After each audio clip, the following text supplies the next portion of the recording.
Bom dia, pessoal. Na aula de hoje, a gente vai fazer uma demonstração, né, sobre análise semântica, né, sobre checagem de tipos, né? Então, vocês devem acompanhar, né, esse material da aula de hoje está disponível no nosso repositório, certo? Então, se vocês forem no nosso repositório, vocês vão ver uma estrutura de diretório como essa aqui, tá certo? E no diretório, né, nos arquivos, vocês vão encontrar uma pasta, um diretório, né, chamado demos. Vocês entram ali, né, e a gente tem várias demonstrações aqui, certo? Uma demonstração, né, isso aqui está ordenado por nome, mas não é por ordem cronológica, né, mas só para vocês terem uma noção, a ASM, certo, é uma ferramenta que permite você fazer instrumentação de bytecode Java, certo? Então, se você, por exemplo, tiver interesse em monitorar chamadas das funções da execução de Java, você usa a ASM. Java Parser é um exemplo de um parser Java já montado para você, certo? Um parser, você tem um código Java, você pode gerar a ST do teu código Java usando, né, o código que está aí dentro. Pattern Matching é um exemplo, né, ele ilustra alguns exemplos de expressões regulares, de ferramentas que usam expressões regulares, né, associado aí na aula de análise léxica.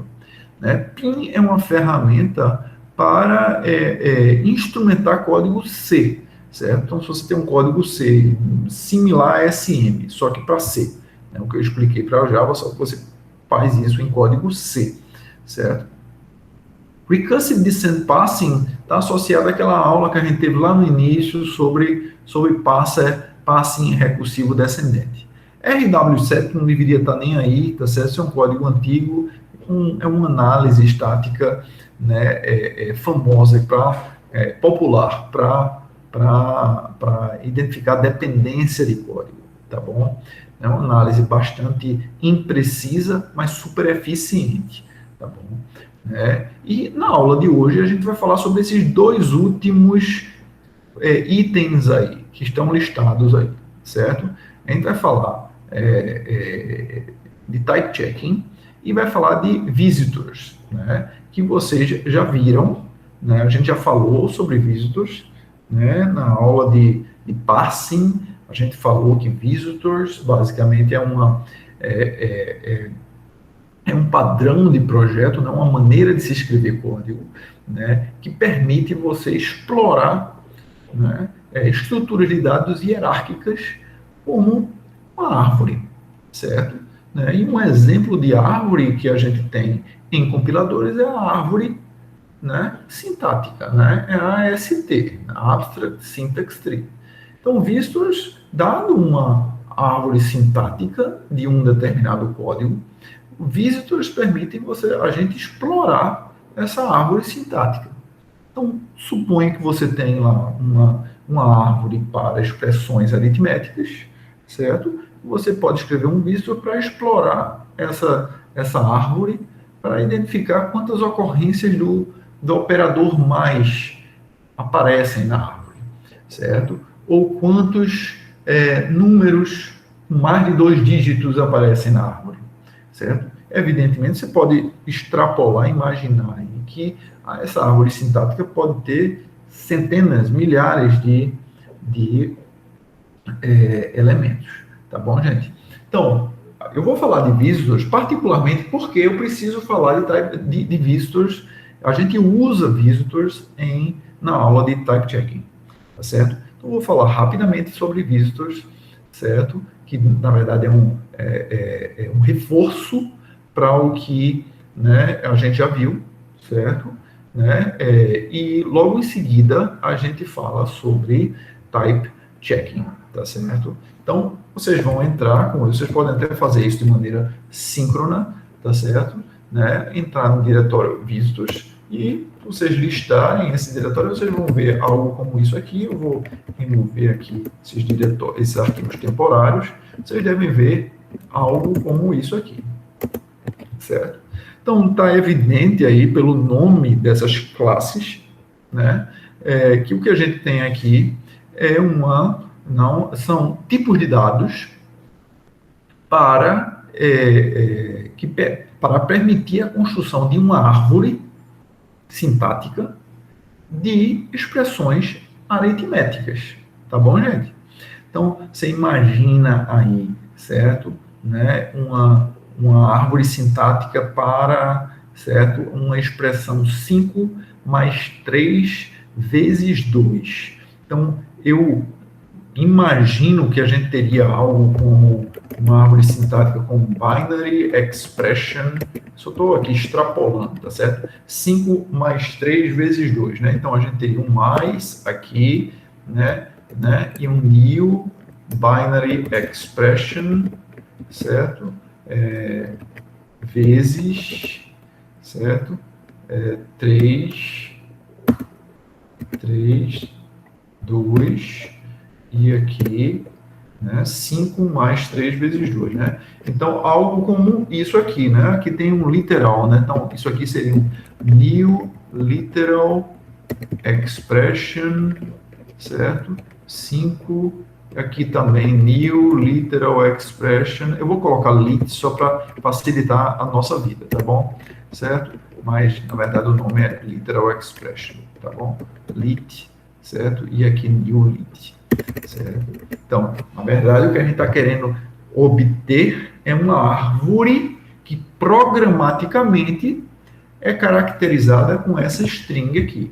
Certo? Se você executar esse código, ele vai gerar um grafo de objetos, né, em memória, correspondente a uma árvore, né, 5 mais 3 vezes 2. Certo? 3 vezes 2, a multiplicação tem precedência sobre a soma, por isso que o 3 aparece junto do 2, certo? Então, basicamente é isso, tá certo, gente? Então, a entrada vai ser um string, como esta aqui, 5 mais 3 vezes 2, certo? E a gente espera que um parser gere isso aqui para a gente, certo? E o objetivo aqui do visitor é explorar uma árvore como essa. A gente não está falando nem do parser. O parser vai ocorrer antes disso aqui e vai gerar uma árvore como essa que está aqui na tela, certo? Né? E o visitor vai explorar essa árvore, certo? Os objetos dessa árvore, por exemplo, ele pode explorar, né? Explorar, digamos, todos os operadores. Me digam quais são os operadores que são utilizados aí. Né? Ele viria aqui nesse objeto, explorar, coletei o mais. Aí vem nesse objeto aqui, como não tem nada, né? É só um literal, é a folha da árvore, ele pula, certo? Aqui tem mais coisa, então ele entra aqui para explorar. Então, o visitor que faz isso, certo? Né? E ele coleta também o vezes e segue fazendo isso até que não tenha mais nada para ser explorado. Então, o visitor ele faz isso, certo? Enfim, gente, dito isso, como é que o visitor é organizado? Então, o visitor, você precisa de uma interface, né? Como essa aí, visitor.java. Então, vou mostrar para vocês aqui, interface visitor.java, certo? Né? Que tem um método visit para cada um das estruturas de dados que foram definidas. Então, a gente definiu uma estrutura de dados expr, né? Uma estrutura de dados, né? Uma interface expr, né? Uma classe binary expression, né? Que herda de expression, literal expression, um string para representar a operação. Então, qualquer coisa que a gente tenha definido, que faça parte da tua árvore, certo? Que é um elemento ali da tua árvore, né? Você pode colocar e definir um método, uma função visit na interface visitor para ela, tá certo? Né? Em seguida, né, a gente precisa definir uma interface, certo? Uma interface visitor, né, uma implementação, né, da interface visitor. Então, né, o visitor adapter, ele serve para isso, tá certo? Então, na verdade, o visitor adapter é apenas uma facilidade para a gente, certo? O visitor adapter, ele vai, né, implementar todos os métodos da interface Visitor, mas ele não vai fazer absolutamente nada, certo? Então, olha só. Então, aqui no caso de expression, né, ele apenas checa se é um literal, e se for, certo? Ele faz a chamada de Visitor correspondente. Né? Se for binary expression, ele faz a chamada de Visitor para binary expression. Se for um binary expression, ele visita o primeiro, né, argumento, o operando da esquerda, depois visita o operador, depois visita o operando da direita. Se for um literal expression, ele não faz nada, é a folha da árvore. Se for o operador string, ele também não faz nada. Enfim, então basicamente é isso, gente. Então o Visitor Adapter é apenas o caso base, entendeu? Não a implementação, né, da interface Visitor, né, para evitar que quando você queira definir um método Visitor para fazer alguma coisa, você tenha que implementar novamente todos os métodos que estavam na interface. Então, por exemplo, se eu apenas quiser coletar, né, os operadores que apareceram na árvore, eu basta definir o meu Visitor, herdando desse Visitor Adapter aqui, né,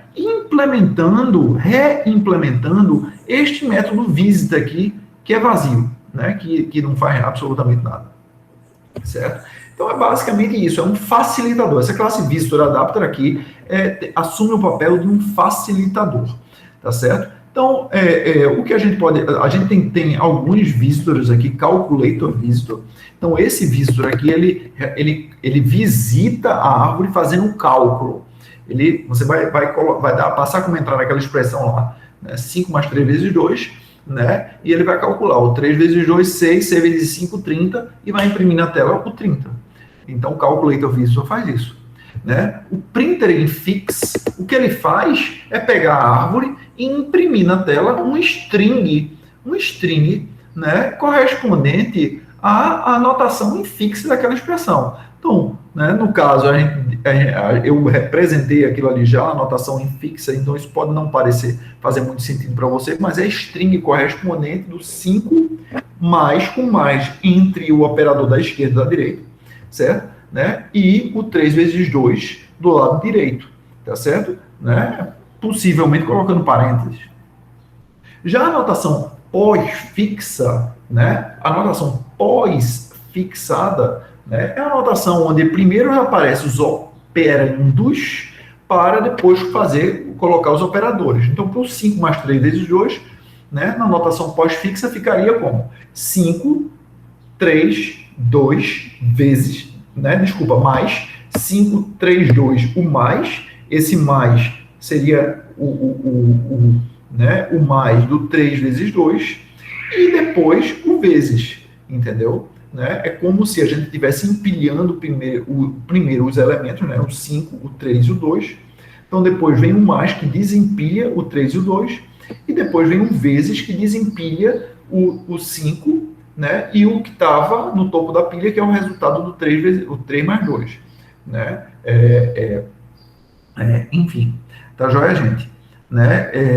O que a gente pode fazer é implementar um visitor para uma implementação pré-fixada. A gente já tem um printer em fix, tem um printer pós-fix. Vamos escrever agora, né, o printer, né, pré-fix.java, certo? Então, vou abrir aqui, inclusive, né, o printer, né, pós-fix, e basicamente o que a gente vai fazer, copiar aqui, printer, prefix. Na verdade, ele está herdando aqui de printer em fix. Eu não sei porquê, tá certo? Mas eu não vejo necessidade de a gente fazer isso aqui. Eu vou colocar simplesmente um visitor adapter aqui, visitor adapter, certo? E o que a gente vai fazer, a gente precisa reimplementar certo? Então, implementar esses dois métodos aqui, certo? Né? Então, acho que fica mais claro aqui. Simplesmente aqui ele vai imprimir na tela. E o método importante é esse aqui, certo? Então, esse método aqui é que a gente precisa alterar. Ele primeiro precisa, certo? Né? Imprimir this.visit, né? Imprimir o operador, tá certo? O operador string, que é esse carinha aqui, certo? Né? Então, ele vai chamar esse método aqui, que vai colocar o operador na frente, certo? Né? E depois vai imprimir os operandos da esquerda e o da direita. Então, naquele caso, como é que seria a notação pré-fixada? Tá certo? Ele iria colocar o mais, o vezes, desculpa, tá certo? Depois o mais, tá certo? Depois o 3 e o 2, e por último ele colocaria o 5. Aliás, ele colocaria o vezes, né? Desculpa, certo? O vezes, o 5, depois o mais, o 3 e o 2, tá certo? Né? Enfim, gente, então basicamente é isso. A gente tem um script aqui bobo, né, que o que ele faz né, ele simplesmente compila esse código inteiro, tá certo? Então, vou chamar aqui o script S, certo? O script S, ele compila tudo, certo? Então, o script S, deixa eu ver aqui, o script S, ele está chamando main, tá certo? Então, main é apenas, gente, né, para vocês compreenderem, né, esse arquivo main aí, nossa classe main, né, ele está assumindo o papel, digamos assim, do parser, né? Então, a gente não escreveu um parser aqui, parser não está no escopo desse exercício, certo? Então, esse exercício a gente está focado, né, em fazer uma demonstração sobre visitors, tá? E fazer uma demonstração sobre type checking, tá bom? Né? Então, né, a gente não está ilustrando a etapa de passe. Então, assuma para todos os efeitos que o parser gerou algo como isso aqui, certo? Que basicamente corresponde, tá certo? Isso aqui corresponde, tá certo? A um nó de uma árvore, desculpa, certo? A um nó de uma árvore, né? 5 vezes 3, tá bom? 5 mais 3, desculpa, certo? E esse carinha aqui corresponde ao nó de uma árvore vezes, né? Então, primeiro isso aqui, né? 5 mais 3 vezes 2, certo? Né? Então, a gente tem, né, essa árvore já. Então, a gente, digamos assim, manualmente construiu a árvore, né? Né, correspondente a essa expressão aqui, certo? Então, a árvore é representada por este objeto aqui, root expression. Na prática, a gente invocaria um parser, certo? Chamaria um parser para construir esta AST aqui, certo? Com a AST em mãos, a gente chama example calculator aqui, certo? Aqui o example calculator só está ilustrando um exemplo de uso, um caso de uso, tá certo? Vou chamar aqui para ficar mais claro, vou deixar isso na ordem. Um caso de uso, vou chamar aqui use case, né? Use case 1, certo? Calculator, certo? Né? Vou colocar aqui use case 2, certo? Use case 2, né? Postfix notation, certo? Vou colocar aqui use case 3, prefix notation, que a gente escreveu agora, né? Prefix notation. Então, printer prefix. Foi esse nome que a gente criou, gente. Deixa eu ver aqui. Printer prefix, é isso mesmo. Printer prefix. Tá bom. Certo? Use case for infix. Infix notation. Certo? New infix. Desculpa. Printer infix. Tá bom? Então, se a gente fizer isso, né? Se a gente fizer isso, deixa eu só ver aqui, certo? Pronto, aí isso aqui não está, né? Deixa eu dar uma olhada aqui se ele vai imprimir, certo? Se ele vai imprimir, só comentar isso aqui. E eu chamo aqui.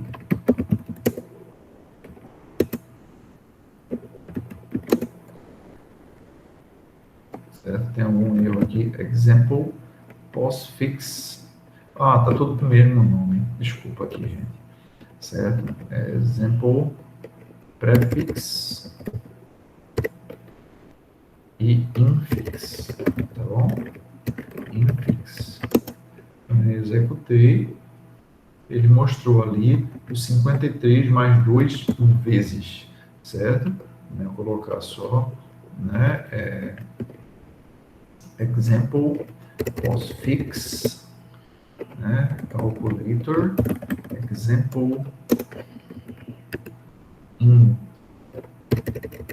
infix, que é a notação que a gente usa no dia a dia, né? Example prefix, que é a notação, digamos assim, também chamada notação funcional, onde a gente coloca o operador na frente dos argumentos, e a notação chamada de notação polonesa, né, que é a notação postfix, que é como se estivesse, né, empilhando os argumentos para depois desempilhar. Né? Então, a calculadora funciona. Isso aí é uma operação, uma notação muito comum para calculadora financeira. Né? Então, vamos ver como é que ele vai mostrar isso aí na tela. Não colocou nenhum espaço. Deixa eu tentar corrigir isso aqui.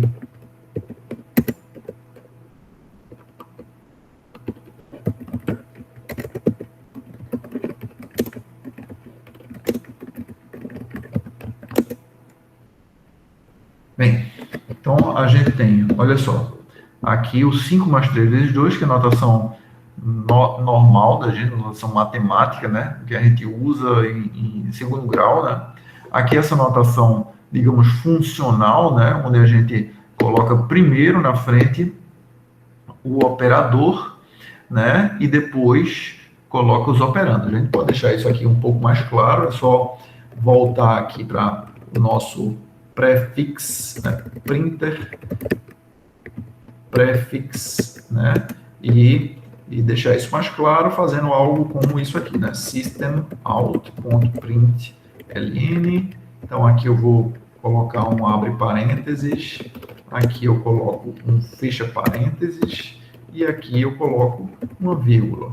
Então, se eu fizer isso aqui, vai ficar mais evidente para vocês que é uma função, né, a gente está usando a notação de função, né? Então não deveria ter um print ln, né? Só o print aqui.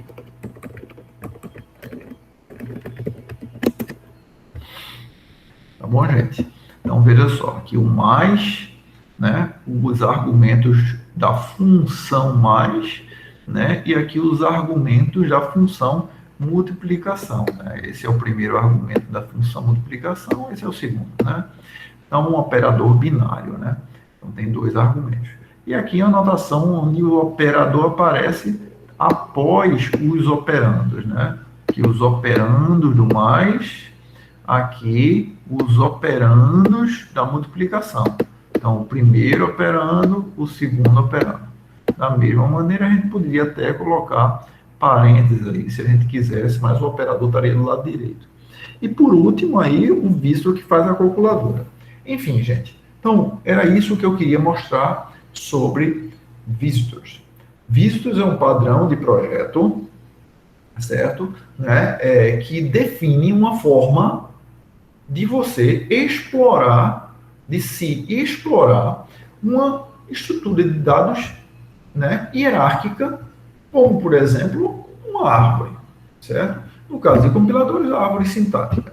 Então, aqui está um exemplo disso. Aí você define, né, tem uma interface chamada visitor, né, com todos os métodos, né, onde haverá um método para cada elemento, para cada estrutura de dados que você tem. Lembra que estrutura de dados são essas? São as estruturas de dados que você usa para construir a tua árvore. Neste exemplo aqui vai ter a multiplicação, vai ter desculpa, né?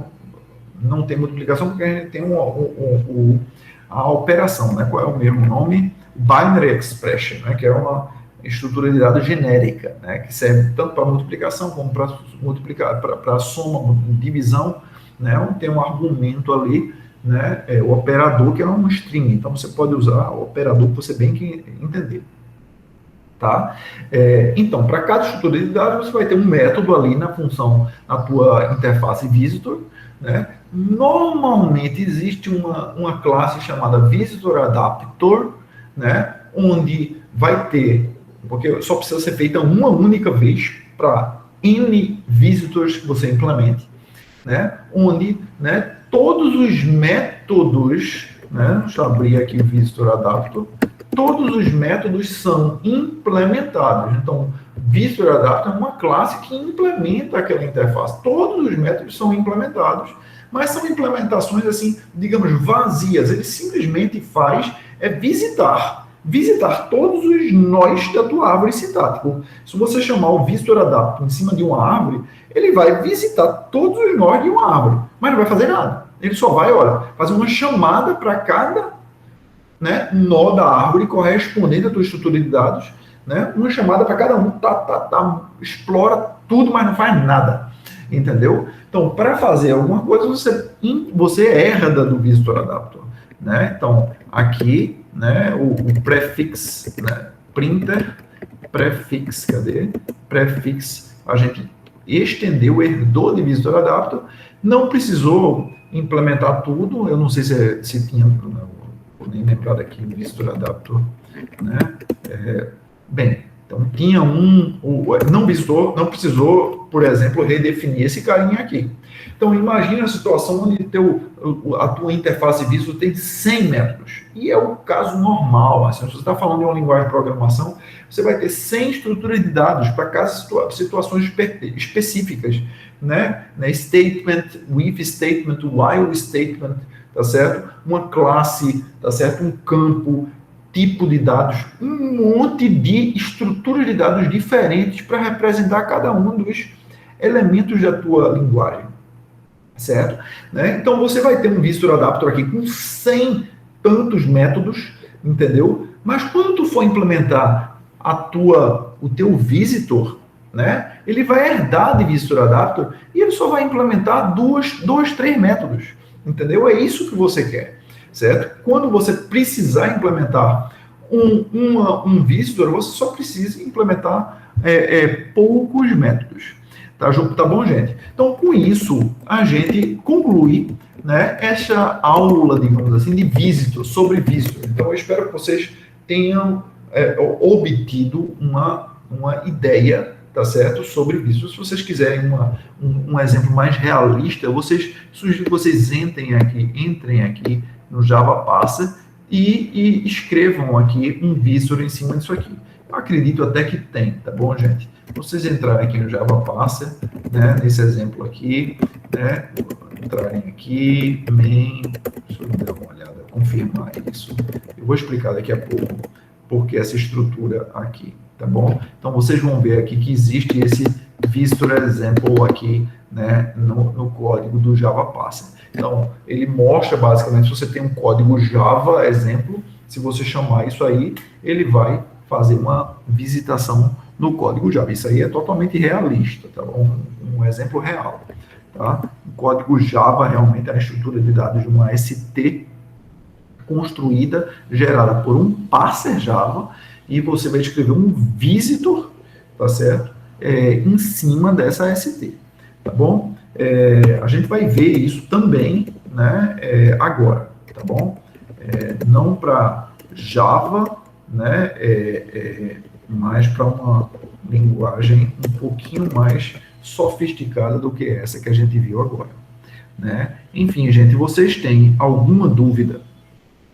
Até aqui, vocês têm alguma dúvida? Vocês compreenderam como se escreve um visitor? Vocês entenderam a ideia? Vocês têm alguma dúvida? Acho que pela explicação deu para entender, mas eu só vou ter dúvida mesmo quando eu tiver que implementar isso. Tudo bem, a gente tem, veja só, Ladson, Ladson, né?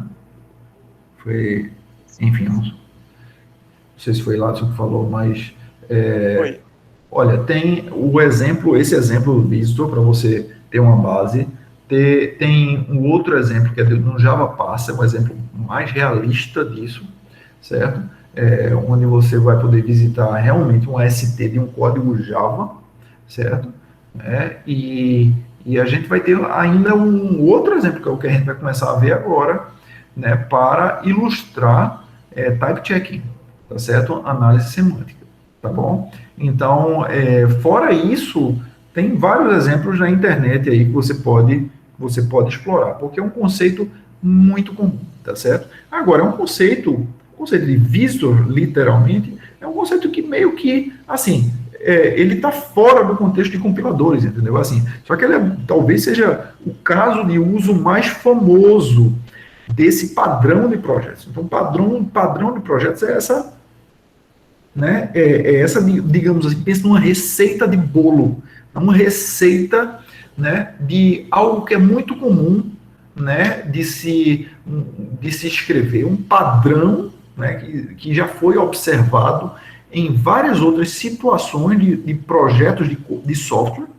né? Então, aquilo foi observado, é recorrente.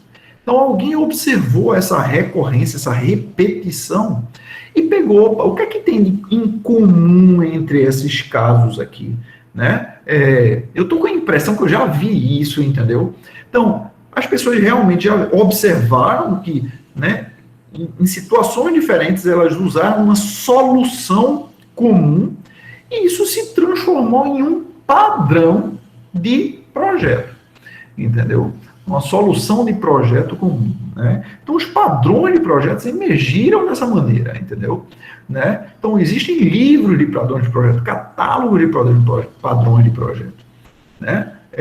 O padrão de projeto Visitor é um padrão super popular.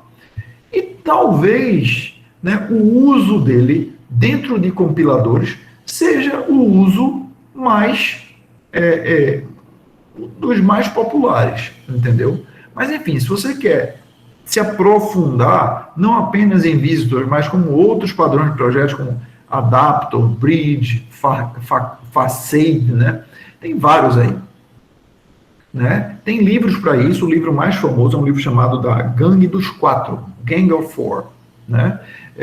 Eu até aconselho que vocês tenham algum tipo de exposição a isso. Se vocês forem fazer, por exemplo, uma entrevista de emprego, né, para desenvolvimento, se eu tivesse na posição de entrevistador, eu poderia colocar isso numa lista de perguntas, assim, quais os padrões de projeto que você já usou, entendeu? Né? Me explique onde foi que você já usou, por que você já usou, entendeu? Né? Enfim, gente, isso aí é algo comum em desenvolvimento, tá bom? Né? Tá ok? Né? Então, a partir de agora, gente, né, eu vou, né, começar a falar sobre, né, checagem de tipos, que né, é o foco, na verdade, dessa aula. Tá bom? Então, para isso, vocês me acompanharem, tá bom? Né? Certo?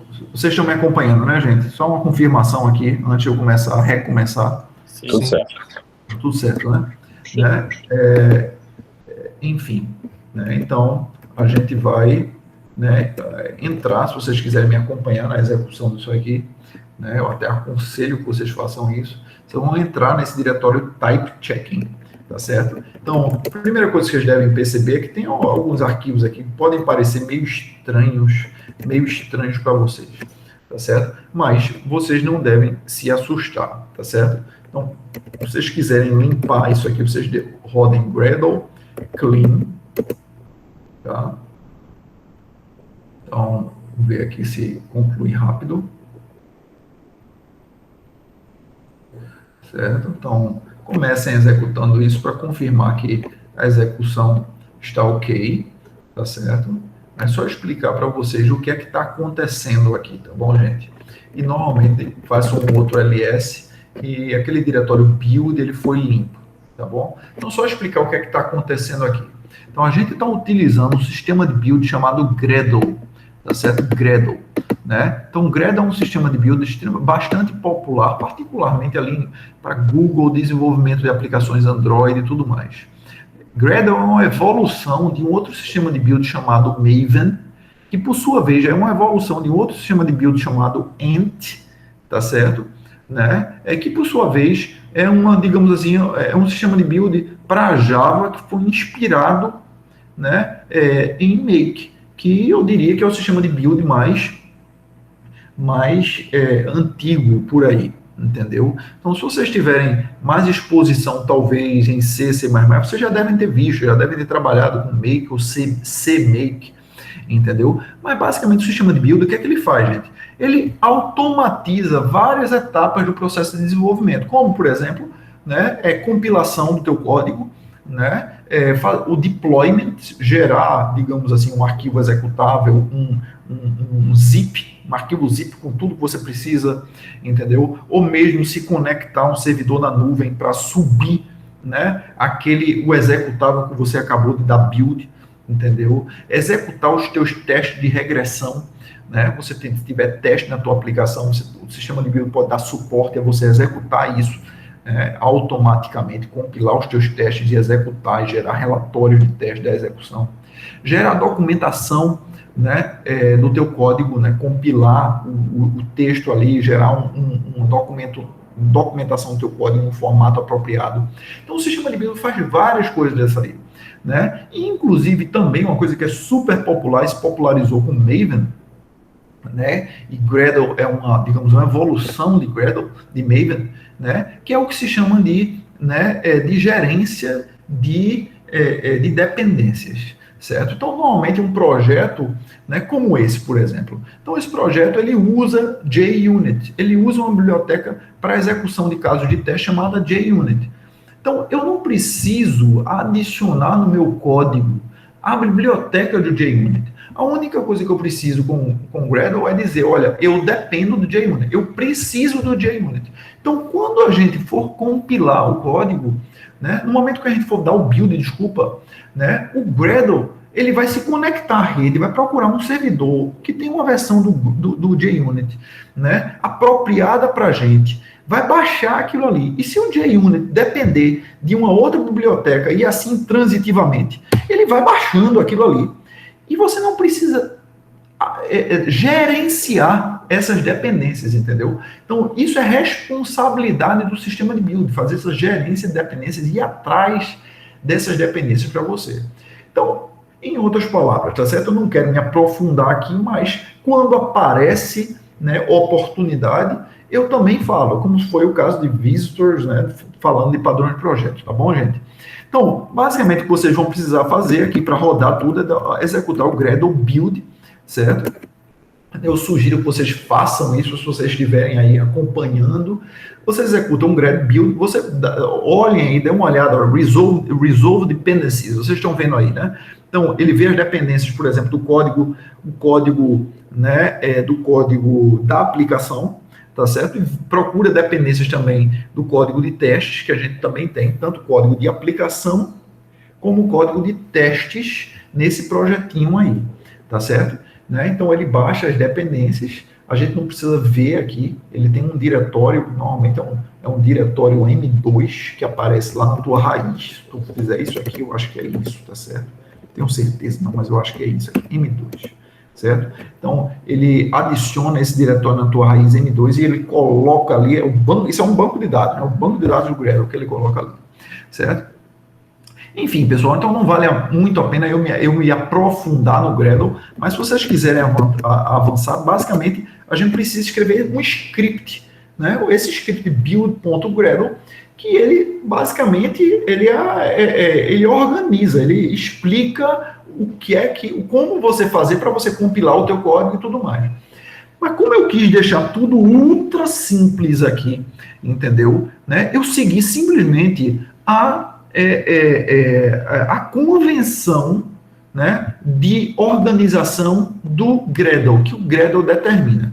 Então, isso tudo poderia ser modificado, tá certo? Mas, né, eu usei essa convenção para facilitar esse script aqui, não confundir a cabeça de vocês. Basicamente, eu estou dizendo o seguinte, olha, isso aqui é um código Java. Então, eu quero que você use Java para, né, compilar, executar isso aí. Né? Essa definição aqui, basicamente, ele diz, olha, as dependências que o meu código tiver, eu quero que tu vá procurar nesse banco de dados aqui, Maven Central, certo? Então, isso aí é uma lista de repositórios, tá certo? Mas, basicamente, banco de dados, que eles dizem assim, olha, se tu precisar do JUnit, ele está naquele servidor ali. Então, isso não está explícito, o nome desse servidor não fica explícito para você. Não é você que precisa administrar isso. Então, é um nome, Maven Central, ele representa aí uma lista de servidores, onde você pode encontrar as tuas bibliotecas, certo? E aqui eu digo, olha, esse meu código, o código de teste, tá certo? O código de teste, ou seja, para eu compilar o meu teste, eu preciso de JUnit, vai ser um JUnit 4 ou superior, tá certo? Então, JUnit é o nome da biblioteca e isso aqui que vem em seguida é o nome, é a versão do JUnit, tá certo? Então, foi assim, não foi mágica, gente. Então, eu precisei dizer que meu código de teste tem uma dependência do JUnit, tá certo? E precisei dizer que, olha, ele vai encontrar qualquer dependência em Maven Central, certo? E como eu não disse onde é que está o fonte, onde é que está aquilo ali, certo? Já adiantando para vocês, a gente vai usar a organização default do Gradle, certo? Então, antes que vocês questionem, mas professor, por que essa organização, essa estruturação? Olha, eu estou usando essa estruturação, a disposição dos arquivos que o Gradle usa como default. Eu não quis mudar isso aí para não confundir a cabeça de vocês, certo? Enfim, dito isso, gente, né? Então, para encontrar o código, vocês vão entrar na pasta source, é o que Gradle determina, certo? Lá dentro vocês vão encontrar esses dois diretórios. O diretório main é onde está o código da aplicação. O diretório teste é onde está os arquivos de teste da tua aplicação, tá certo? Então, código de teste em main, código da aplicação em main, código de teste no diretório teste, tá certo? Isso, mais uma vez, determinado por Gradle, tá certo? Então, é preciso separar o código da aplicação do código de teste, né, para ele saber o que compilar, se está quebrando, se é no teste, né, onde encontrar os testes. Então, é por isso que isso aí é organizado dessa maneira, certo? Enfim, então, aqui, a partir daqui eu entrei no código, a partir de agora eu vou mostrar o código para você, certo? Quando tiver mostrado o código, a gente vai falar dos testes que vai ilustrar, né, a execução do type checker, tá bom? Então, o código, lembrando aqui, é o código, né, de type checking, associado a type checking, certo? Então, mais uma vez, isso aqui, né, ele determina aqui, né, o diretório tem Java. Então, a gente está no código, no fonte da aplicação, código da aplicação, diretório main, e o código é Java. Então, esse é a última parte, mas tudo, até aí, tudo determinado por Gradle, certo? A partir daqui, a partir deste ponto, é a gente que entra. Então, AST é o nome do nosso pacote. Fui eu que, né, defini isso aí. Eu poderia mudar esse nome, tá bom? Então, CD AST, tá bom? Então, tudo isso aqui é nosso, tá bom? Então, aí pronto. Então, nesse ponto, vocês não devem se assustar com isso aí, certo? O que vocês estão vendo aí, gente, tá? É a lista de classes, tá certo? Correspondentes à nossa gramática. Então, pense na árvore sintática, tá bom? Então, a árvore sintática da gente, cada nó daquilo ali vai ter, né? Desculpa, cada símbolo não terminal vai corresponder a uma estrutura de dados diferente.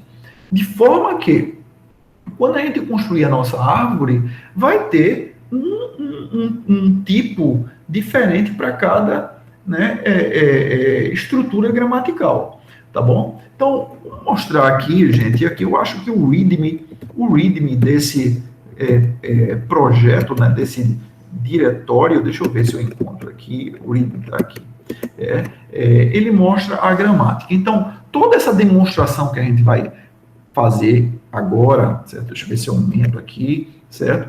Vai seguir essa gramática aqui. Então, esta demo, né? This demo project serves to illustrate basic concepts in type checking.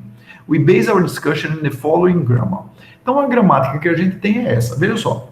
Então, o P serve para representar um programa. Então, um programa é uma declaração seguida, tem um ponto e vírgula, né, de uma expressão, tá bom? Esse BR aqui, só porque isso aqui é um arquivo MD, quando você abre isso aqui na internet, ele mostra ali, ele quebra a linha, tá bom?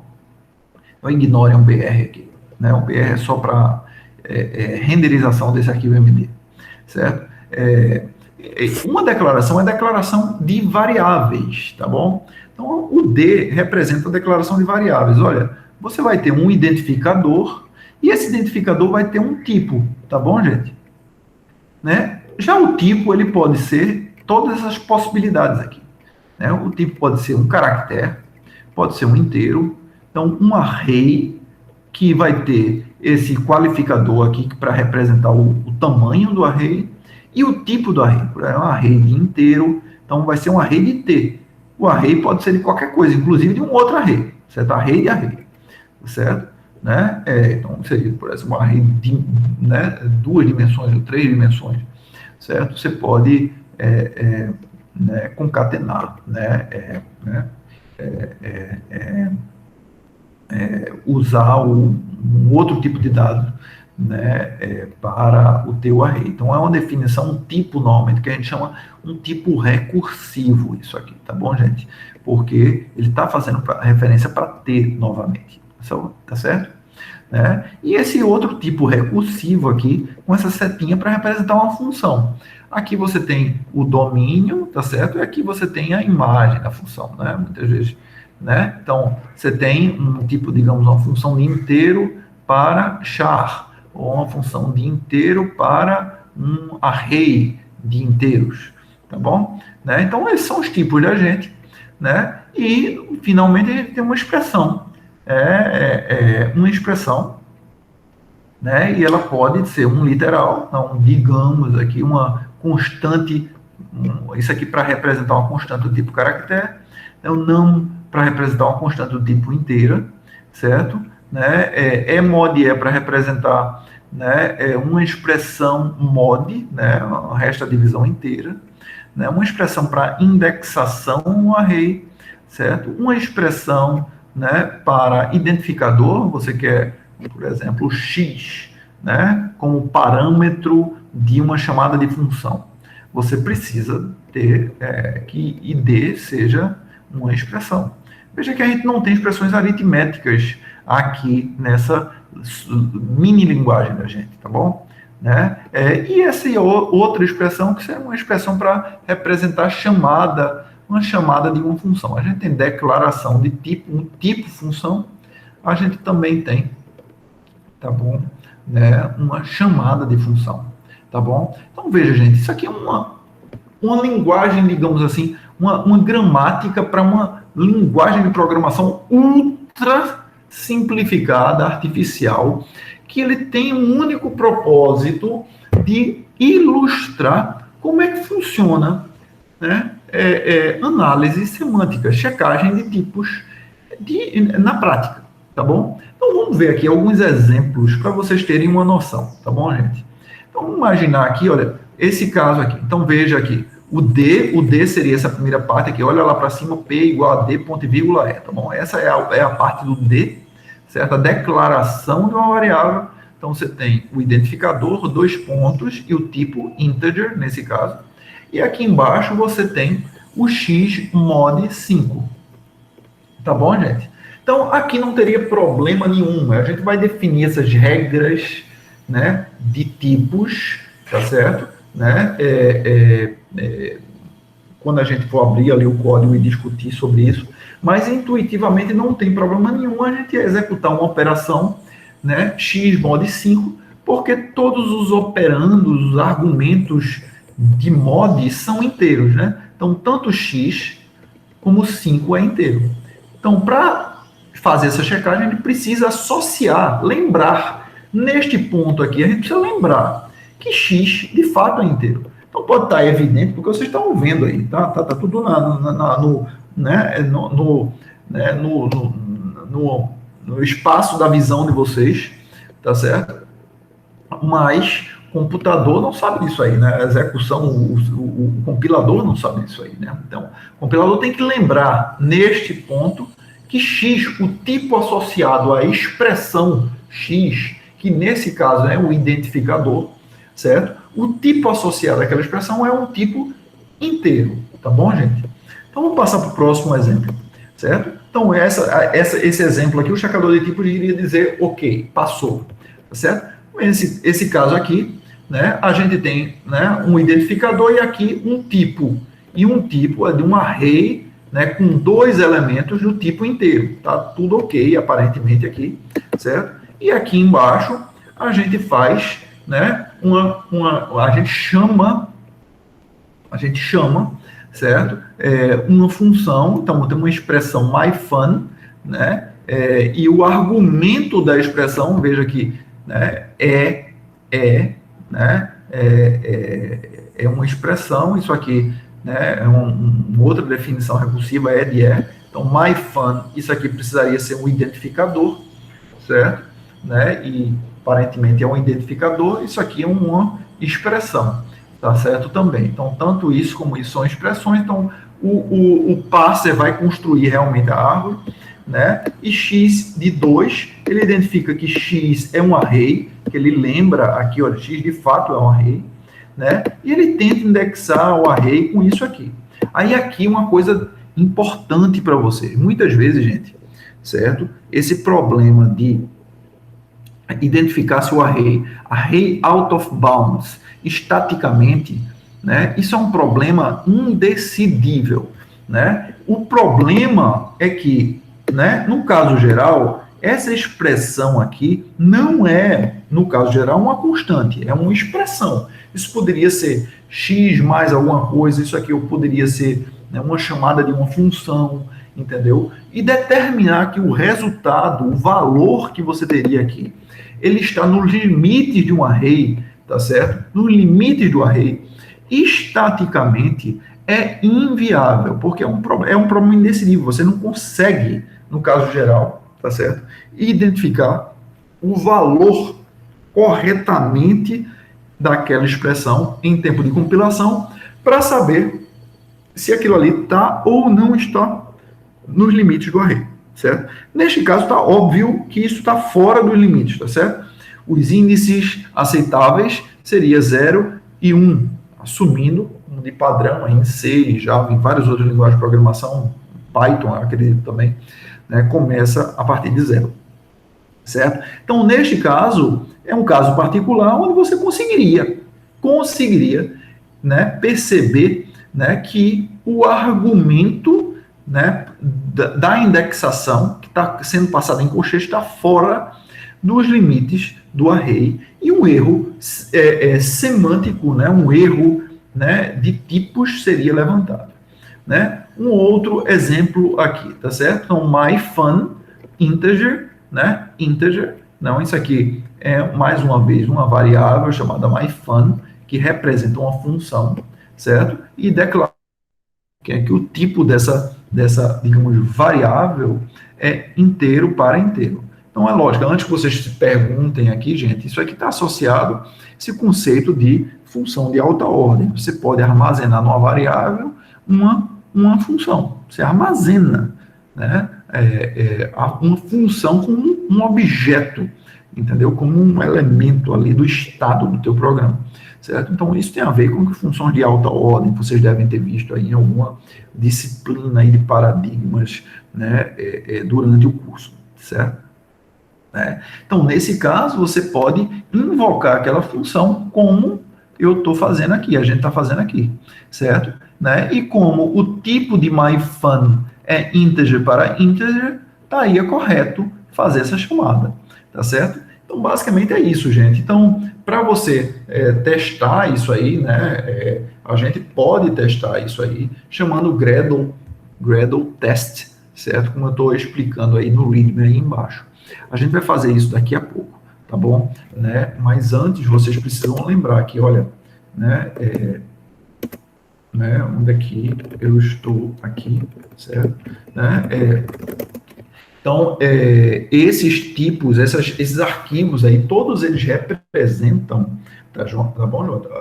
Pessoal, né? Um tipo de dados, né, correspondente à nossa gramática que a gente viu ali, certo? Então, se a gente quisesse criar uma expressão, por exemplo, né, uma expressão do tipo, né, id, dois pontos, né, integer, ponto e vírgula, tá certo? Né, abrir aqui para explicar isso para vocês, certo? Então, vamos supor, né, deixa eu ver aqui, que a gente queira criar essa expressão aqui, né, id, dois pontos, integer, ponto e vírgula, certo? Né, id, certo? Né, então, algo desse tipo, né? Como é que a gente representaria isso aí? Eu só imprimindo aqui, tá certo? Como é que a gente representaria aqui? Vão me ajudando aqui, né? Então, vou chamar isso aqui de X, só para não confundir a cabeça de vocês. Algo como isso aqui, certo? Então, a gente teria algo como, certo? Então, vamos ver aqui, new, se tem program, certo? Tem program, então, new program. Então, nossa árvore sintática seria isso aqui. New program, é lógico, a gente passaria isto para o parser, certo? E o parser geraria, né, isso para a gente, certo? O parser, certo? Receberia isso aqui como entrada, certo? E produziria isso aqui como uma saída, que eu estou mostrando para vocês aqui. Então, ele vai gerar um programa, o programa vai ter, né, dois argumentos, que vai ser a parte P do P, essa parte aqui, e a parte do da expressão que tem aqui, certo? A parte, né, desculpa, dessa parte aqui do D, né, da declaração, né, deve estar aqui em algum momento aqui declaration. Então, eu vou colocar aqui new declaration. A declaração tem um identificador, que nesse caso seria o X, certo? Né? E tem também um tipo de dados. Cadê o tipo aqui? Int type, certo? Então, vou colocar aqui new int type, mas deve ter uma constante aí para isso, tá certo? De toda maneira, então aqui eu defini essa parte aqui, certo? Da minha árvore, a sub-árvore da esquerda aqui, o argumento, o primeiro operando aí do programa, certo? O primeiro argumento do programa da gente, e depois o ID propriamente dito, que é new ID aqui, né? X, eu acho que eu esqueci, eu deveria ter colocado aqui o new ID, né? New ID X aqui, certo? Então, seria algo como isso, entendeu, gente? Então, o parser recebe essa string e gera isso aqui. Mais uma vez, o foco desta aula não é no parser. Então, vocês, para todos os efeitos, vão assumir que a gente tem algum parser capaz de receber isso como entrada e gerar isso como saída. E a gente vai partir desse ponto, tá certo? Então, veja que a gente precisa dessas estruturas de dados, essas estruturas de dados estão aqui, entendeu? Enfim, gente, tá certo? Então, assuma que aquilo ali foi, né, dado, tá certo? E a parte do type checker literalmente está aqui. E isso aqui a gente meio que já viu, entendeu? Isso aqui a gente já viu a organização, certo? Então, vocês já viram como é que funciona um visitor. Então, eu já mostrei para vocês, tem várias classes, né? A gente tem vários tipos de dados. Então, para cada um desses carinhas aqui, a gente vai ter um método associado dentro dessa interface visitor. Então, se eu imprimir aqui, vai aparecer aqui na impressão um método visit para cada um daqueles tipos de dados que está no diretório anterior. Nesse diretório aí, Java ST, tá certo? Então, tá aqui, tá certo? Um método visit para cada um. Então, program, pro declaration, aqui tá todos os subtipos de type, todos os subtipos de expression. Estão organizados aqui, tá bom? E a gente também tem, como a gente viu no exemplo anterior, um visitor adapter, que é um facilitador para a gente, entendeu? Então, a gente só precisa escrever o visitor adapter uma vez, tá certo? E ele vai ter uma implementação de visitor para cada um desses carinhas aqui. E o objetivo é o seguinte, no momento que você quiser escrever o seu visitor para fazer qualquer coisa, tá certo? você só precisa reimplementar aquela função. Então, o Visitor Adapter tem implementações vazias, tá certo? De cada um daqueles métodos, tá certo? Então, é a mesma coisa que a gente já viu na aula anterior, tá bom? O foco da gente precisa ser aqui, nesses carinhas aqui. Então, quem são esses carinhas? Primeiro, tem um IDEs Visitor aqui, que na verdade é um Visitor, gente, assim, só para, na verdade, para ilustrar para vocês a ideia de Visitors, né, com essas classes que a gente tem aí, tá certo? Então, o ID Visitors, se a gente abrir aqui, né, IDs Visitors, o que ele vai fazer? Ele vai navegar na árvore sintática, né, procurando por IDs. Naquele exemplo que a gente viu ali, só tinha um ID, que era o IDX, tá certo? Então, uma árvore, um programa arbitrário, um programa grande, você poderia ter uma árvore grande, entendeu? E ele ia lá caçando lá quais são todos os identificadores que apareceram dentro daquela árvore, certo? Então, o código disso está aqui.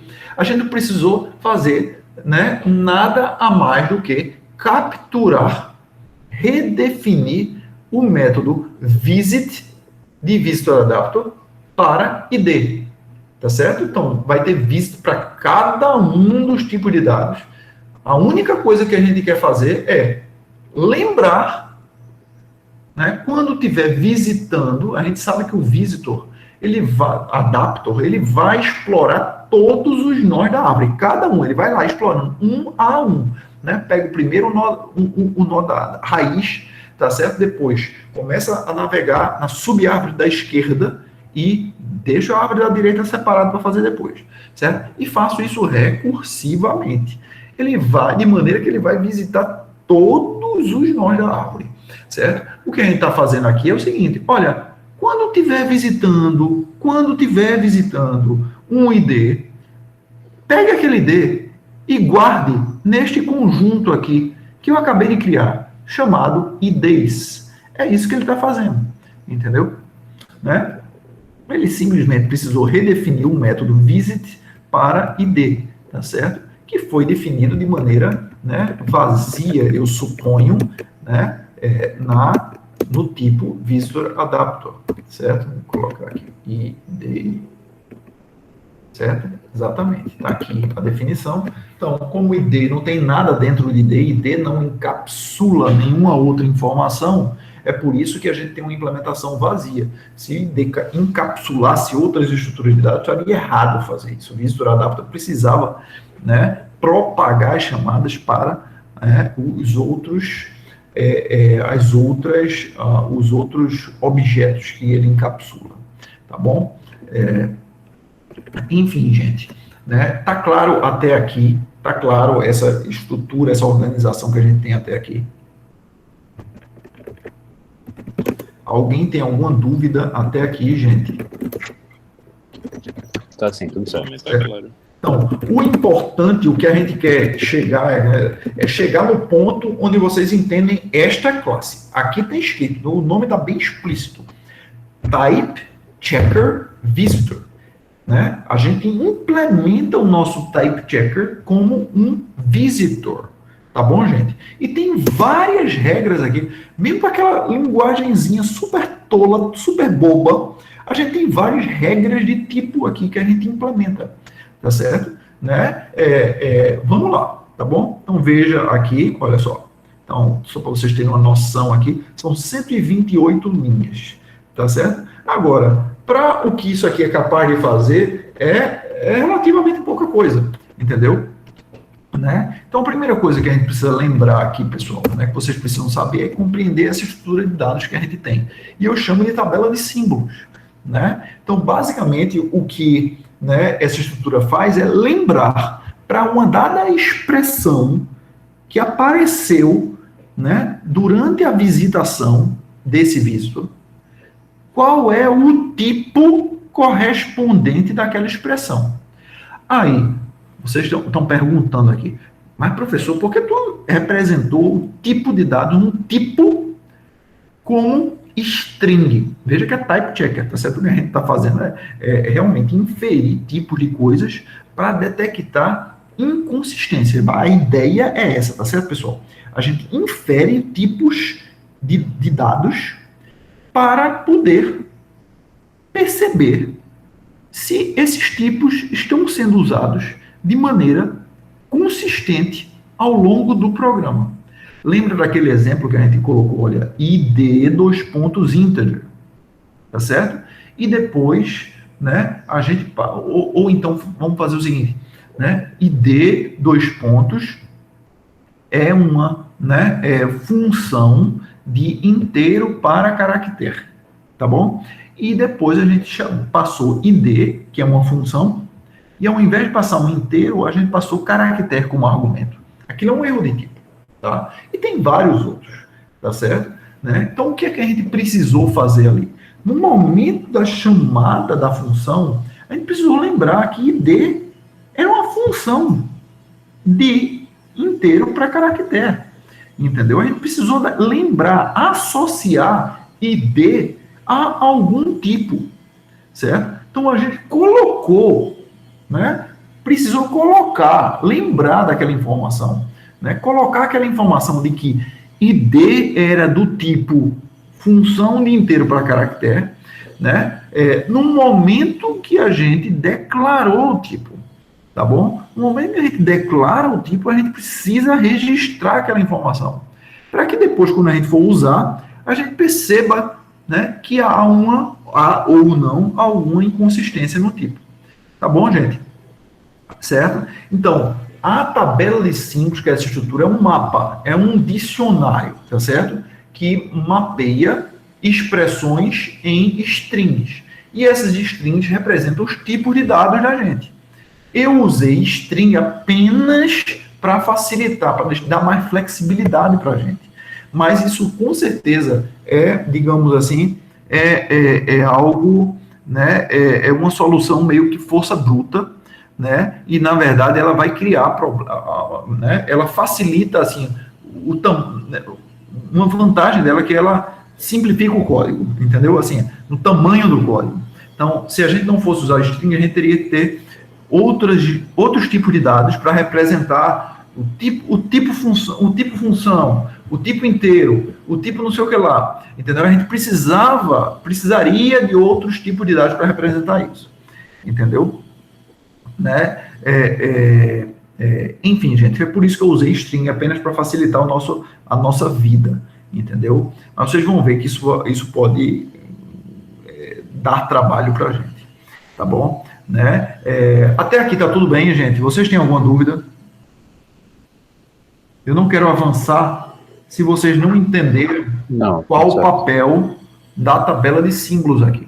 A tabela de símbolos já associa tipos a expressões.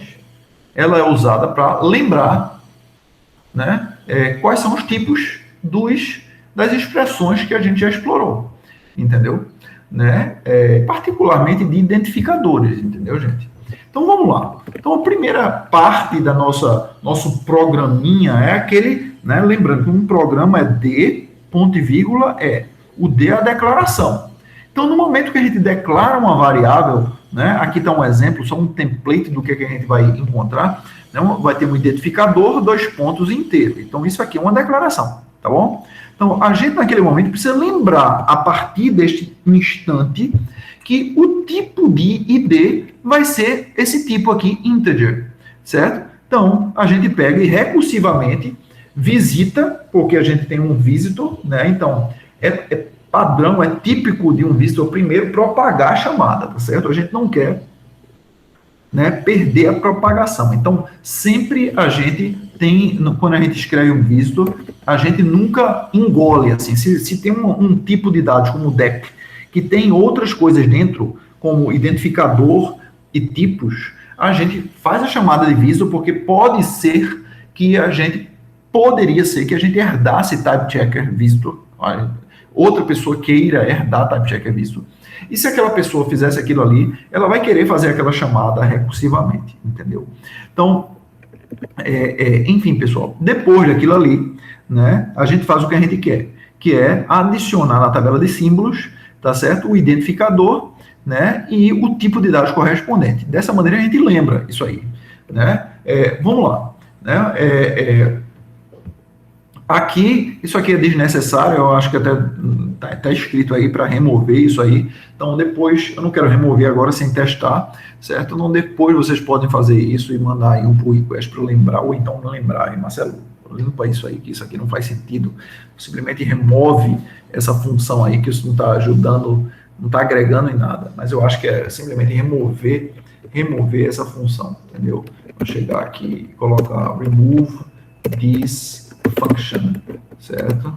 Certo? Isso aqui não está ajudando em nada, entendeu? Porque ele está simplesmente pegando, lendo, não sei se fui eu ou se algum aluno fez isso aqui, porque é muito estranho realmente, isso aqui função não está ajudando em nada, enfim, certo? Então, se a gente perceber o não, gente, então é simplesmente lembrar que exp, tá certo? Que aquela expressão é uma expressão inteira, tá certo? É meio óbvio isso aqui também, mas de toda maneira a gente colocou. Então, a partir daqui, as coisas vão ficando mais interessantes. Então, primeira regra que a gente tem é a regra do mod, certo? Então, a regra do mod diz o seguinte, olha, se você tem uma expressão mod como E1, mod E2, né, a regra é E1 e E2 precisam ser inteiros. Se você quiser fazer essa operação, não necessariamente literais, constantes, tá certo? Constantes inteiras, mas expressões, as expressões E1, né, que pode ser um identificador, pode ser um constante, pode ser uma função inteira, tá certo? Né, é uma função que, né, produza um valor inteiro, né, precisam ser inteiros, certo? Então, aqui está a checagem que a gente faz. A gente vai lá, ler na tabela de símbolos, tá certo? Desculpa. A gente obtém a expressão 1 é 1, né, acessou é 1 aqui, né, é 2, está tudo armazenado nessas variáveis locais aqui. E aqui a gente faz a checagem, tá certo? Então, basicamente, esse código aí, ele vai comparar, tá certo? Comparar. Olha, eu estou esperando, eu espero, a minha expectativa é que eu já tenha inferido o tipo de E1 e o tipo de E1 seja int. A mesma coisa para o caso de baixo, tá certo? Eu já tenha inferido de forma que aquela informação está na tabela de símbolos e o tipo associado a E2 seja int, tá certo? Se isso tudo tiver ok, tá certo? Eu vou dizer que essa expressão como toda, mod, o tipo dessa expressão é int, tá certo? E isso pode ser utilizado recursivamente, tá certo? Para fazer outras checagens, tá certo? Então, já que a gente viu essa função check, pessoal, então é importante que vocês entendam, compreendam o que é que essa função faz. Essa função recebe 2 argumentos, 2 strings, entendeu? Lembrando aqui, symbol table, né? Ela mapeia uma expressão para um string. Então, ela recebe 2 strings e compara. Se essa string for idêntica, é true, tá tudo ok, tá certo? Então, né, tudo ok significa que ela retorna sem, né, não produz nenhum efeito colateral. Se tiver, não foi idêntica, aí tem um caso particular, que é o caso do array, entendeu? Não, como a gente, né, como a gente representa os tipos como string, né, a gente tem que ser mais cuidadoso em relação ao array, porque, né, para verificar se o tipo é correspondente. Mas, enfim, né, se o tipo não for consistente, a mensagem é essa. Vai ser levantada uma exceção. Vocês já devem ter visto ali o error type, ou type error, alguma coisa assim, entendeu? Deixa eu ver aqui, type error, certo? Exatamente. Então, isso aqui é uma exceção, entendeu? Então, vai ser levantada uma exceção. Essa função check, ela vai levantar uma exceção, né? Então, deixa eu só colocar aqui, eu acho que é void, essa função é uma função void check, né? Então, é isso, olha só. Né? Se S1 for null, quer dizer que você não encontrou na tabela de símbolos o tipo associado, né? Ela vai levantar um erro de tipo. Né? Ou, né, veja que eu não estou comparando igualdade, a gente não exige que a função seja idêntica, mas, né, se S1, S2 for um prefixo de S1, se acontecer isso, a gente diz que está ok. Caso contrário, a gente levanta um erro de tipo. Então, int vai estar ok, porque int é um prefixo de int, tá certo? Enfim, né? Isso dá um pouco mais de flexibilidade para fazer a checagem com strings, entendeu, gente? Então, basicamente é isso. Então, todo mundo está comigo, pessoal? Todo mundo entendeu este caso? Esse é o caso mais simples das regras de tipo que a gente tem, entendeu? Eu preciso saber se vocês entenderam essa checagem que tem aí, certo? Então, a regra é essa, certo? Nossa regra de tipo para essa linguagem. Se é 1 e é 2, não forem ambos inteiros, não foram detectados já como expressões inteiras, então assuma isso, que recursivamente a gente identificou já como expressões inteiras. Se for isso, está tudo bem, e a expressão como um todo vai ser armazenada na tabela de símbolos como uma expressão inteira. A gente vai ter inferido aquilo ali. Né? A atualização da tabela de símbolos desse comentário é essa parte de inferência, tá certo? Então, tem a checagem relacionada com que a gente... uma percepção de algum problema, e tem a parte de inferência, que é essa parte que a gente faz já pensando no próximo passo, certo? Então, eu preciso saber, gente, vocês estão comigo, assim, vocês compreenderam isso aí? Sim, entendi. Tá certo? Enfim. Tudo certo. Então, a partir daqui, a gente tem casos mais sofisticados, olha só. Então, o caso interessante aqui é esse caso aqui de checagem de tipos, olha. Né? Se é um, né, para essa checagem de tipo de arrays aqui. Então, precisa ser um array. Eu espero que vocês entendam. Se eu tenho uma indexação de um array, né, eu preciso que a expressão seja do tipo array, certo? Né? Fora isso, né, se for um array do tipo T, certo? Por exemplo, tipo inteiro, um array de inteiro, tá? Desculpa, né? E2, tá certo? E2 precisa ser um inteiro, porque eu estou indexando no array, certo? Eu vou colocar lá 1, 2, 3, entendeu? Uma expressão que avalie para um inteiro, tá certo? Eu preciso que, né, o tipo associado de E2 seja um tipo inteiro, certo? Né? Enfim, né? Caso E2, é um caso particular aí, caso E2 seja uma constante, a gente é capaz de fazer uma outra checagem, né? Se E2 está dentro dos limites do array E1. Então, é a terceira checagem. Caso particular, se E2 for uma constante, entendeu? Né? E for uma constante inteira, tá? Enfim, gente, vocês entenderam no alto nível aí essas regras, gente? Esses comentários aí, o que está no comentário? Sim. Certo? Sim. Então, aqui está o código para fazer isso, tá? Então, a primeira coisa que a gente faz é a gente procurar qual é o tipo de E1, né? O tipo de E1, e a gente verifica, olha, o tipo de E1, se a gente está aqui, nesse caso aqui de array indexing, o tipo de E1 precisa ser um tipo array, certo? Ele precisa, se a gente está aí, o tipo associado à expressão E1, vocês vão ver aqui, a gente vai na tabela de símbolos, e pergunta, me dá o tipo associado a ele, tá? Aqui, array type. E aqui a gente checa, o tipo de E1 é array, se for, tudo bem, a gente avança, certo? A gente vai fazer a segunda checagem, E2 precisa ser inteiro, né? Então, pega o tipo de E2 e verifica se o tipo de E2 é inteiro. Se for, tudo bem, a gente avança. Então, essas duas regras super simples e que a gente implementa com esse trechinho de código aqui. Todo mundo entendeu isso, gente? Alô? Entendi. Tá? Então, aí vem a parte um pouquinho mais sofisticada, mas nada demais aqui, porque a gente está utilizando essa biblioteca de expressões regulares de Java, então, por favor, não se percam, né, na tecnologia, certo? Que a gente está utilizando só essa biblioteca aí para usar expressões regulares em Java.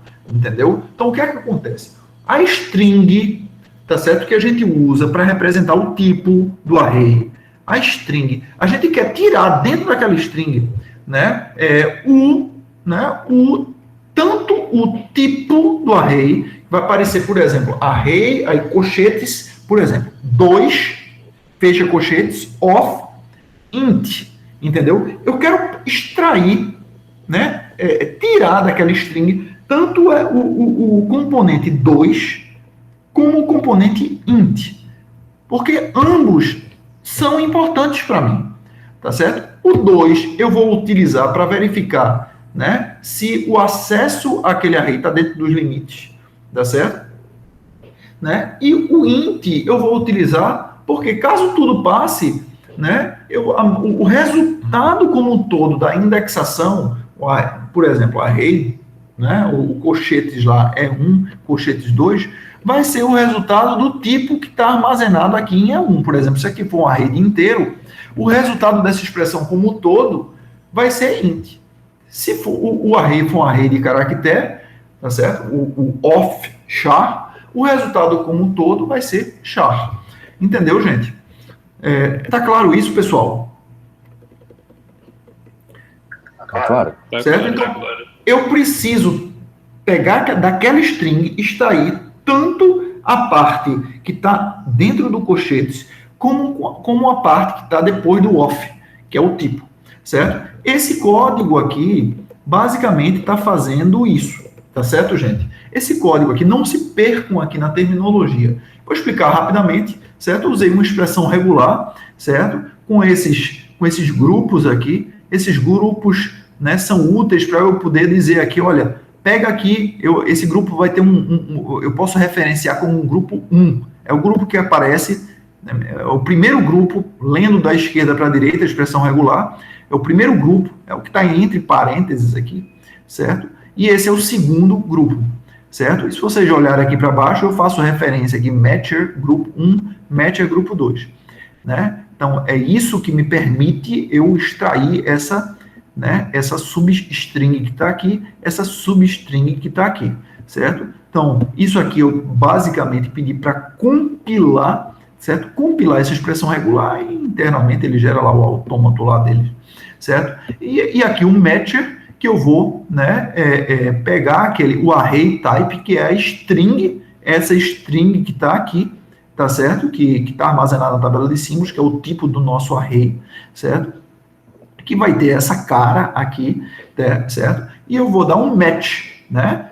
Se não der um match, ele entra nessa opção aqui, que não conseguiu dar um match. Ele levantou esse erro aqui, o not identify type. Isso aqui é um type error também, deveria ter falado aqui, type error. Não sei porque eu não coloquei o runtime exception, mas enfim, eu acho que é porque, assim, deveria ter esse formato aqui, entendeu? Deveria dar um match, sempre. É por isso que eu acho que eu coloquei um runtime exception e não um type error, certo? Porque não é um erro do programador, é um nosso erro, né? Um erro de programação, né? Do nosso checador de tipos, certo? E se ele conseguir dar um match, ele vai lá e captura esses dois grupos e adicionalmente aqui, como esse caso aqui é uma constante inteira, na verdade aqui isso aqui não deveria ser constante, mas a gente está assumindo aqui, né, eu vou adicionar aqui, uma simplificação isso, tá bom? Então a gente não deveria, no caso geral, assumir, mas assim, we assume, né, expression is constant. Então, veja que isso não é verdade no caso geral, entendeu, gente? Então, a gente deveria até chamar isso de um to-do. Generalize to-do aqui, tá? To-do. Generalize this code as expression is not necessarily a constant, certo? Então, a gente está assumindo que é uma constante, né? Onde é que eu estou assumindo? Porque eu estou dando um integer pass int aqui. Eu estou pegando aquela string, né? E estou produzindo realmente um inteiro, né? Um valor inteiro, porque eu estou assumindo que é uma constante inteira, entendeu? Mas tudo bem, vai lá, tá bom? Né? Isso vai se refletir em algum teste. Lembrem-se aí, a gente pode escrever um teste, tá certo? Um teste para fazer esse checador de tipos quebrar, entendeu? O checador de tipos quebrar, não por um erro de tipos, mas porque o nosso código está muito conservador, digamos assim, entendeu? Não, e aqui embaixo, gente, a gente faz aquela checagem, verify, deixa eu documentar isso aqui, check if né, access is within array bounds, certo? Mais uma vez, essa checagem deveria ser só, certo? Caso este código, né, seja, né, a expressão seja inteira. Então, provavelmente, esse código deveria ser movido para aqui para dentro, se isso aqui, entendeu, gente? E se isso aqui funcionar, né? Se isso aqui fosse, né, um caso de uma constante. Então, eu sugiro que vocês lembrem disso aí. Daqui a pouquinho a gente vai voltar para isso aí, certo? Se tudo estiver ok, certo, gente? Então, a gente armazena, né, a informação na tabela de símbolos dizendo que, olha, essa expressão inteira, né, toda essa expressão, o argumento aqui, a expression, tá certo? Foi o argumento aqui, a expression. Tudo isso aqui, o tipo disso aqui vai ser array type, que foi o que a gente pegou aqui, array type, foi o que apareceu aqui no segundo grupo, né, que apareceu nessa parte, nesse componente aqui da string, tá certo? Que apareceu depois do off, tá certo? Enfim, então com isso a gente armazena aquela informação. Enfim, então tem outros casos, então se aparecer essa literal, um literal como 5 char, a gente armazena aqui é o char. Se aparecer uma checagem de uma função, é algo parecido com o caso do array, entendeu? Olha, se é né, a regra para uma chamada de uma função olha, isso aqui precisa ser uma função, né, o tipo precisa ser uma função de T1 e T2, né, E2 precisa ter o mesmo tipo do domínio da função, do argumento da função, a gente só assume que a função só tem um tipo, só tem um argumento, né, e como todo, a expressão vai ter o tipo T2, certo? A gente vai colocar na tabela de símbolos, tá certo? Então, se for, por exemplo, uma expressão do tipo ID, né? Tudo bem, F, certo? Abre parênteses 3. Né? Se F tiver um tipo inteiro para char, a expressão F de 3 vai ter o tipo char, tá certo? Que é o resultado de F de 3, tá bom? Né? E essa chamada é coerente, porque o argumento 3 bate com o argumento, né, o tipo do argumento, né, do parâmetro da função, tá bom? Tá claro isso, gente? Tá claro? Vocês entenderam, pessoal? Sim, tudo certo. Enfim, pessoal, então a ideia é essa. Então aqui tem um checador de tipos. Então se a gente abrir agora, sair daqui, certo? Voltar para cá, voltar para a raiz do nosso projeto, tá bom? Acho que isso aqui dá, certo? A raiz do nosso projeto aqui. E rodar Gradle test, certo? Vamos esperar aqui, ver se está tudo ok, certo? Então, veja só. Então, aqui a gente executou vários casos de teste. Então, na verdade, se você abrir aqui Nautilus... Estou fazendo isso aqui porque eu estou rodando isso aqui no Ubuntu, né? Então, Nautilus é o File Manager, né? O gerenciador de arquivo, né? Então, o build, isso aqui é gerado pelo Gradle, e ele gera, inclusive, esse test reports aqui, né? Que, acho que eu estou no diretório errado, não era isso exatamente, não. Né? Deixa eu ver aqui, build reports, eu acho que é isso. Test, pronto, é isso aqui. Então, ele gera um relatório da execução dos testes. Você abrir isso aqui no browser, certo? Então, você vai ver, olha, a gente tem 12 casos. Isso aqui é gerado, um relatório gerado pelo Gradle, né? Então, a gente escreveu, eu vou mostrar para vocês, né, 12 casos de teste para checar, né, na verdade, 11 casos de teste para checar o Type Checker Visitor, certo? São esses casos de teste aqui, olha. Array Indexing 2, Array Index Exception. Então, vamos lá, certo? Então, vamos para essa classe aqui, AST Visitor, Type Checker Visitor Test, tá certo? Então, isso aqui é o nome da classe que a gente está testando. A terminologia é essa, né? Então, teste, no final, né? Mas o nome da classe que a gente está testando é esse aqui, né? Então, vamos lá.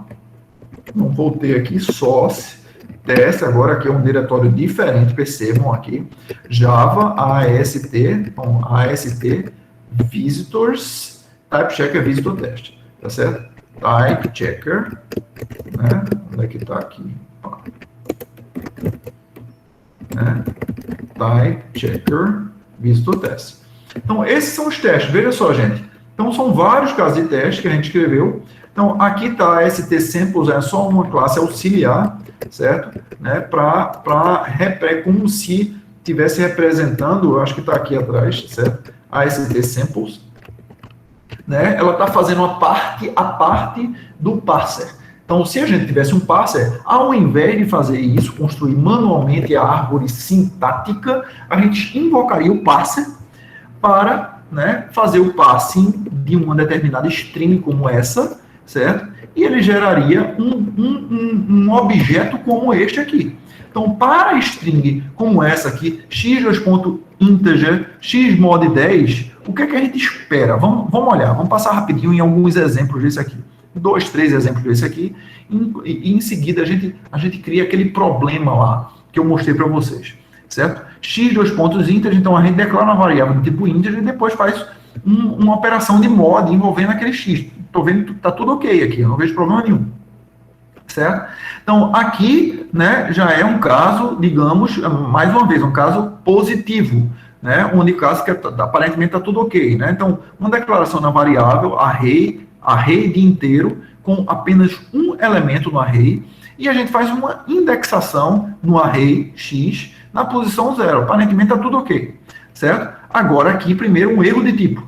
Isso aqui deveria produzir um erro de tipo. Então, se a gente chama o checador de tipo para checar essa árvore sintática, deveria ter um erro de tipo, porque x não é do tipo array. Então, a gente não deveria estar indexando x, certo? X, na verdade, é do tipo inteiro. Então, isso aqui deveria gerar um erro de tipo. Então, o nosso teste, veja que o teste passou, mas passou porque ele deveria gerar um erro de tipo, a gente percebeu que ele realmente gera um erro de tipo. O teste falharia se ele não gerasse o erro de tipo, tá bom? Então, então isso normalmente é chamado de um teste negativo, tá bom? Né? Enfim, aqui mais um caso, aqui aparentemente o caso está tudo ok, eu acho que a gente já tinha feito um caso semelhante, não? X mod 10, eu não entendi esse caso aqui, estranho, parece que está repetido isso aqui, mas tudo bem, vamos em frente. Né? Agora a gente está, né, aqui é um erro de tipo também, um outro exemplo negativo. A gente declara uma variável x do tipo inteira e faz uma operação mod com x, que é um inteiro, está tudo bem, mas aqui com um literal constante, tá certo? Com um constante caractere, tá certo? Um constante caractere, né? Então, e mod espera 2 inteiros. Então, isso aqui vai falhar, certo? Aqui mais um exemplo, a gente declara uma variável array, tá certo, de inteiro, com uma posição, a gente está indexando, né, ao invés de usar um inteiro para indexar, a gente está utilizando uma constante. Isso aqui deveria dar um erro de tipo também, tá certo? Então, um outro caso, né, uma declaração de uma função de inteiro para caractere, e a gente passa um inteiro, constante. Aqui está ok, porque 5 é uma constante inteira, certo?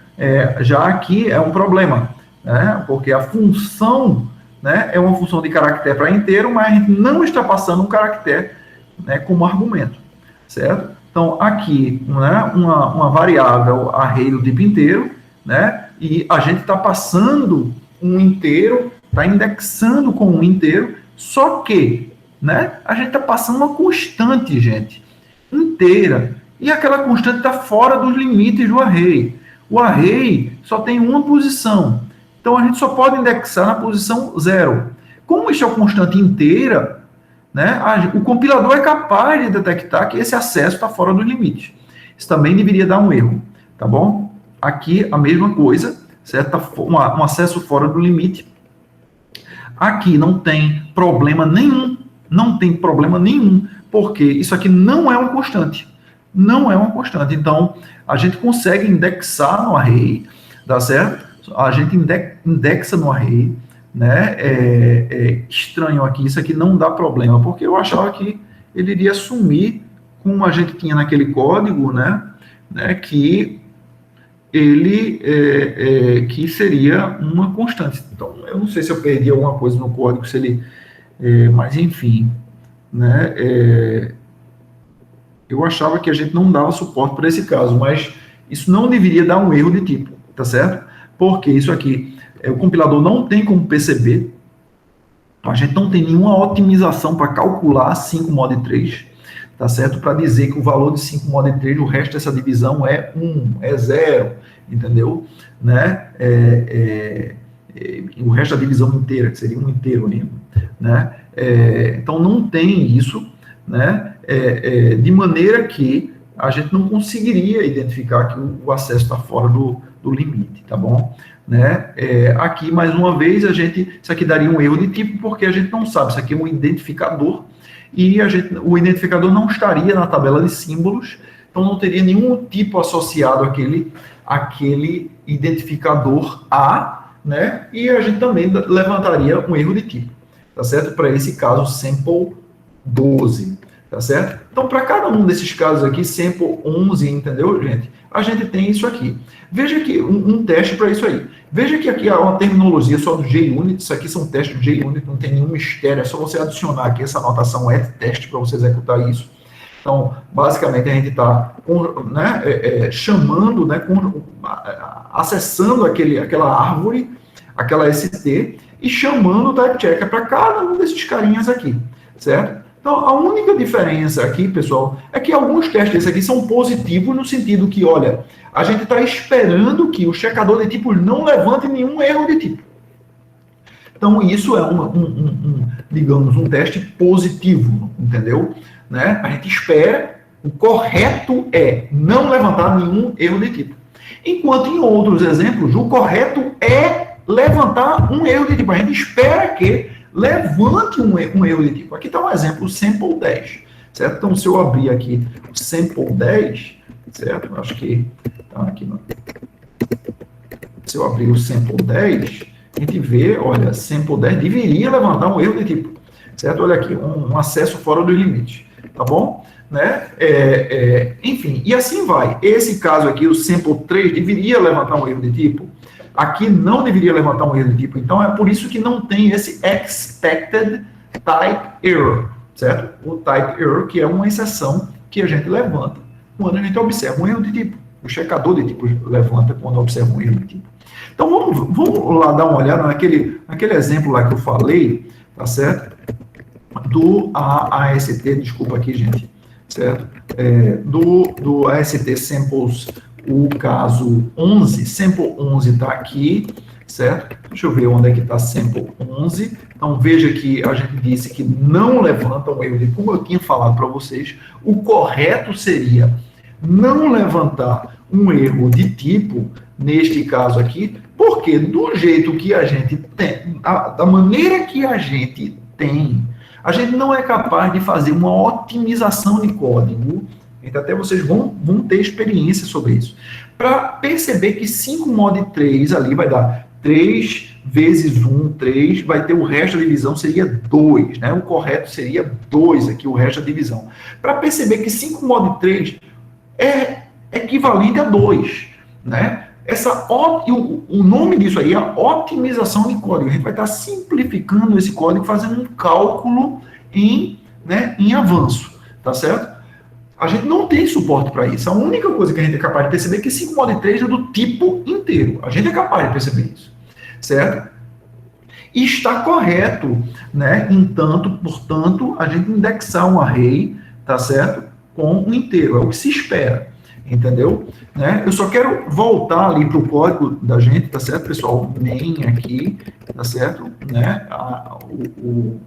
Onde é que está aqui o visitors, certo? Type checker, visitor, para eu perceber por que aquilo ali, que eu tinha lembrado que aquilo ali, que a gente estava assumindo, né?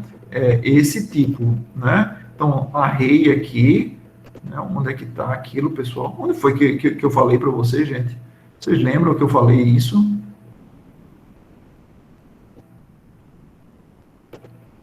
Acho que foi aqui, né? Então... não, gente, aqui... Não, tudo bem. Essa parte aqui é da declaração. Desculpa, eu me enganei, tá bom? Essa parte aqui é da declaração. A declaração está correta, tem que ser constante. tem que ser uma constante inteira, tá certo? Na declaração da variável precisa realmente ser inteiro. Senão vai ter um problema, vai levantar um erro aqui. Talvez o problema aqui é a gente não, tá certo? A gente não tratar isso aqui, né? Raise an exception, a type error, certo? If this should, we should raise to do, né? To do. We should raise a type error